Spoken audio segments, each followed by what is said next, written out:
네, 국방부가 오늘 전군 주요 지휘관 회의를 열어 최근 불거진 격리 장병의 부실 급식과 과잉 방역 등에 따른 인권 침해 문제 등에 대한 종합 대책을 내놨습니다.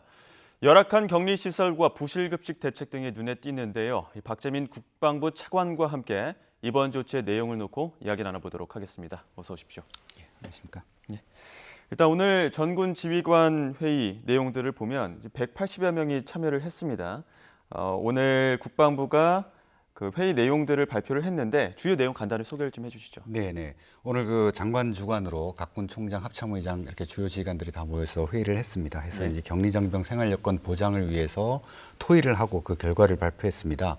한 4가지 분야가 되는데 첫 번째 우선 격리자를 관리하는 문제입니다. 이것은 이제 휴가 제도를 어떻게 하느냐하고 좀 밀접하게 연관이 있습니다. 지금 그 방역 단계가 저희가 이 단계 뭐 2단계, 2.5단계에 맞춰서 제가 휴가자 비율을 전체 한 20% 정도 지금 운영을 하고 있었는데 이것을 중대 단위, 건재 단위로 휴가를 보내면 휴가 비율을 좀 높여야 됩니다. 그래서 이제 그런 토의를 했고 이것을 그 건재 단위로 보낼 수 있는 부대에 대해서는 약 35%까지 휴가 비율을 지휘관 재량에 따라서 판단해서 할 수 있도록 그렇게 풀어줬습니다. 그리고 이제 건재 단위로 휴가를 못 가는 조그만 부대들이 있습니다. 뭐 산간에 있다든지 소규모 이런 부대들이 있는데 그런 경우에는 격리를 그 상급 부대에서 좀 통합해가지고 지원하는 방안을 저희가 또 모색을 하기로 했고요. 그다음에 민간 시설도 지금 임차를 일부 하고 있습니다. 그런 것들도 좀 더 적극적으로 예산을 투입해서 민간 시설도 임차해서 격리 시설을 확보하는 방향으로 저희가 추진을 하기로 했습니다. 두 번째 이제 격리 장병에 대해서는 급식 문제 때문에 여러 가지 이제 SNS에서 사진도 올라오고 해서 저희가 굉장히 죄송스러운 마음을 가지고 있는데. 전수조사를 쭉 했습니다. 해보니까 아무래도 지휘관의 관심에 따라서 굉장히 차이가 있더라라는 걸 저희가 발견을 했고, 그리고 이제 그 정량, 균형 배식 이런 거를 강조를 하고, 특히 이제 배식을 할 때 이제 격리장병에게는 도시락 같은 걸로 이제 배식을 하게 되는데, 배식을 할 때 간부가 직접 이제 지휘하고 감독하는 그런 체계를 좀 갖추기로 했습니다. 그리고 병사들이 지금 돼지, 닭, 오리, 고기류 같은 선호 품목을 좋아하는데 그런 것들은 약 10% 증액도 좀 하고요. 자율 운영 부식비라는 것을 인상해서 장병들의 입맛도 좀 충족시켜 나가기로 하려고 합니다. 그리고 참치, 곰탕 뭐 이런 비상부식이나 컵라면 같은 증식 같은 것들도 좀 대체품으로 즉각적으로 활용을 하고 그 아까 이제 그 방송에도 나왔는데 PX 물품을 사전에 신청받아서 저희가 좀 대행 구매를 해줄 수 있는 그런 제도도 좀 도입을 하려고 합니다. 그리고 근본적으로 부식비가 좀 부족하기 때문에 22년에는 좀 그 획기적으로 좀 부식비를 증액할 수 있는 그런 노력도 해 나가기로 했습니다. 네. 내용들을 보자면 건재 단위로 집단 휴가 그리고 급식비 인상 등이 이제 핵심 골자로 보이는데요. 지금 건재 단위라고 하는 게 한 개 건물을 쓰는 한 개 뭐 회사로 치면 팀이라고 해야 될까요? 부서를 동시에 휴가를 보내고 그 부서가 복귀를 하면 한 개 건물에서 집단 격리를 한다는 이런 개념인 것 같은데요. 이러한 중대 건재 단위 휴가가 가능성이 있는 건지 가능하다면 언제부터 시행이 될 수 있는 겁니까? 지금 그 이제 대대 단위로 병영생활관이 많이 구성이 되어 있고 거기에서 중대가 어떤 층별로 구분이 되어 있다든지 해서 이렇게 생활관이 구분을 할 수 있게 되어 있습니다. 그래서 중대원들을 물론 중대원들 중에도 또 어떤 개인 사정이라든지 여러 가지 여건에 따라서 모든 인원을 한꺼번에 보낼 수는 없을 가능성도 있습니다. 그렇기 때문에 이것을 일률적으로 정하는 것은 아니고 그 이제 부대 지휘관에게 물론 이제 재량이나 그 어떤 여건에 따라서 할 수 있도록 위임을 해주는 것이고요. 그러나 가능한 한 중대원의 상당수가 휴가를 같이 나갔다가 같이 들어오면 그들이 생활하고 있는 생활관 자체가 이제 격리시설을 활용할 수가 있고 여러 가지 또 편의시설들도 해결되는 그런 문제가 좀 해결이 되겠습니다. 그런 방침을 저희가 수립을 하는 것이 되겠습니다. 5월 10일부터 다음 주부터 시행이 가능할 수도 있다 이런 말씀이시죠? 예. 이렇게 건재 단위 휴가를 보내는 이유 중에 하나가 격리 시설이 부족하기 때문인데 지금 발표된 시행 계획들을 보면 격리 시설에 에어컨이나 세탁기를 보급한다는 내용들도 들어 있거든요. 이 부분은 어떻게 이행을 하실 생각이십니까? 네, 다시 한번 이 기회를 빌어서 격리장병의 열악한 시설에 대해서는 죄송스럽다는 말씀을 다시 한번 드리고요.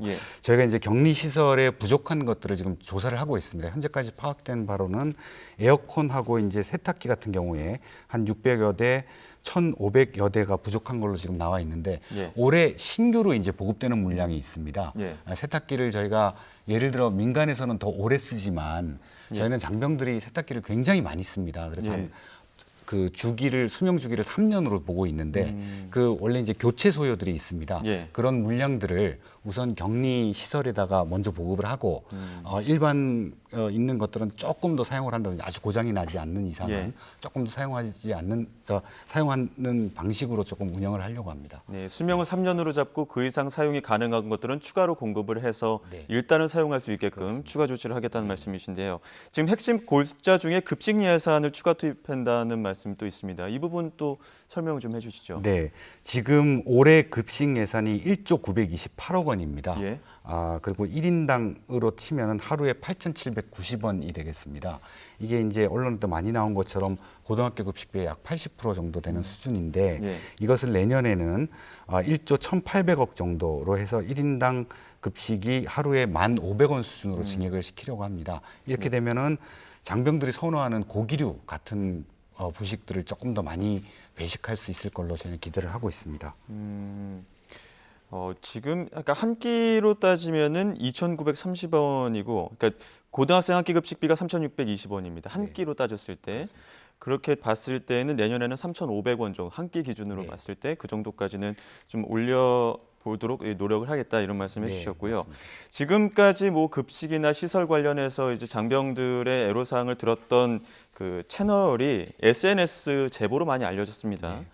그렇다 보니까 이 스마트폰을 보유한 병사들의 익명성을 보장하면서 소통을 강화할 수 있는 어떤 대책들도 군 내에서 다시 한번 마련하겠다 이런 계획들도 있던데 이 부분 어떻습니까? 그렇습니다. 지금 현재 우리 군에서도 굉장히 많은 그런 신고 게시판이라든지 이런 것들을 운영을 하고 있습니다. 그런데 네. 이제 문제는 이번에 사안이 이렇게 터지고 나서 다시 한번 분석을 해보니까 대부분의 그 신고하는 것들이 익명이 아니고 예. 로그인을 해서 들어가야 된다든지 하는 경우가 많았었습니다. 예. 이제 그러다 보니까 이제 장병들이 그 외부에 있는 SNS로 이제 많이 가게 되는데 그래서 철저하게 이제 익명성이 보장되는 그런 채널을 새롭게 구성을 하려고 합니다. 그리고 기존에 있는 여러 가지 이제 시스템들, 특히 이제 국방 헬프콜이라는 거는 굉장히 성과돼 있다고 네. 저희가 보고 있는 건데 그런 것들도 좀 통합을 하고 또 더 장병들에게 홍보도 해서 이렇게 좀 효율적으로 운영을 할 수 있도록 만들려고 하고요. 또 문제는 국방부 그리고 각 군에 있는 그런 각종 게시판들의 어떤 신고가 들어왔을 때 피드백을 빨리빨리 해줘야 이제 예. 더 믿고 그 다음에도 계속 거기를 활용하고 저희한테도 이제 그 내부 뭐 소원 수리 같은 것을 할 텐데 좀 그런 게 부족하지 않았나라고 저희는 판단을 하고 있습니다. 그래서 좀 더 신속하게 피드백을 해주는 그런 시스템들도 갖춰 나가려고 합니다. 예, 그 장병들의 그 애로사항들이 외부를 통해서 다시 돌아오지 않고 직접적으로 연결이 돼서 익명성은 보장된 상태에서 소통 가능하게 뭐 그런 말씀해 주셨는데요. 신병들의 육군훈련소 이야기 안 할 수가 없겠습니다. 지금 신병들이 육군훈련소에 입소를 하게 되면 그 안에서 양치하는 기간이나 화장실을 사용하는 횟수 같은 것들도 제한을 하다 보니까 이 부분에서도 어떤 신병들 불만들이 꽤 많았었거든요. 어느 정도쯤 개선책을 내놨다고 하는데 어떤 내용들이 좀 있습니까? 네, 그 육군훈련소는 아시다시피 이제 1년에 뭐 10여만 명 이상 이제 훈련을 받고 있고요. 예. 그 다음에 그 평균 12,000여 명 정도가 거기서 생활을 하고 있습니다. 예. 그리고 문제는 이제 20여 명이 침상을 생활을 합니다. 그러니까 굉장히 이제 밀접한 환경이기 때문에 저희가 이제 그 방역을 강조하다 보니 이런 인권 침해적인 좀 일들이 많이 있었다라고 제가 자성을 하고 있고요. 예. 그 지난번에 이제 언론에 많이 보도된 부분들은 현장 토의를 통해서 즉각적으로 시정한 것들이 있습니다. 지금 양치 세면 샤워 같은 것들은 1일차부터 생활관 단위로 하도록 했고 예. 그다음에 그 용변 같은 것도 지정된 용기 외에도 타생활관 용기를 좀 소독한 후에 사용할 수 있도록 조치를 했고요. 예. 마스크도 상시 착용하고 있었는데 예. 취침 시간에는 그래도 이제 희망에 따라서 할 수 있도록 이렇게 조치를 좀 했습니다. 그리고 이런 그 지침을 지난 5월 3일부터 벌써 시행을 하고 있고요. 그다음에 간이 샤워장, 화장실 같은 것도 추가 배치를 좀 했고 앞으로도 저 시설을 더욱더 개선해 나갈 예정입니다.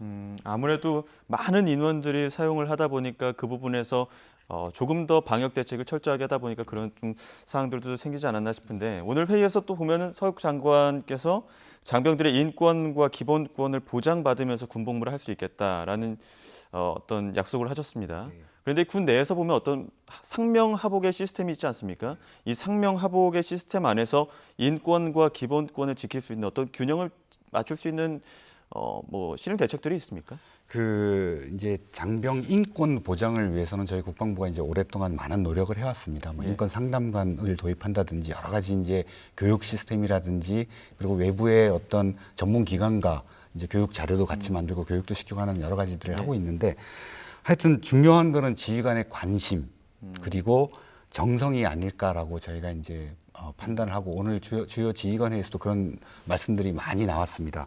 예. 하여튼 이렇게 여러 가지 이제 대책들을 저희가 발표를 했는데 이것이 뭐 끝이 아니고 앞으로도 지속적으로 저희가 추가적인 어떤 그 해결책들을 찾아 나갈 것이고요. 이렇게 군 장병이 격리하는 동안에 고립감, 소외감 느끼지 않고 그리고 국민에게도 신뢰받을 수 있는 그런 군대로 거듭날 수 있도록 열심히 노력을 하도록 하겠습니다. 예.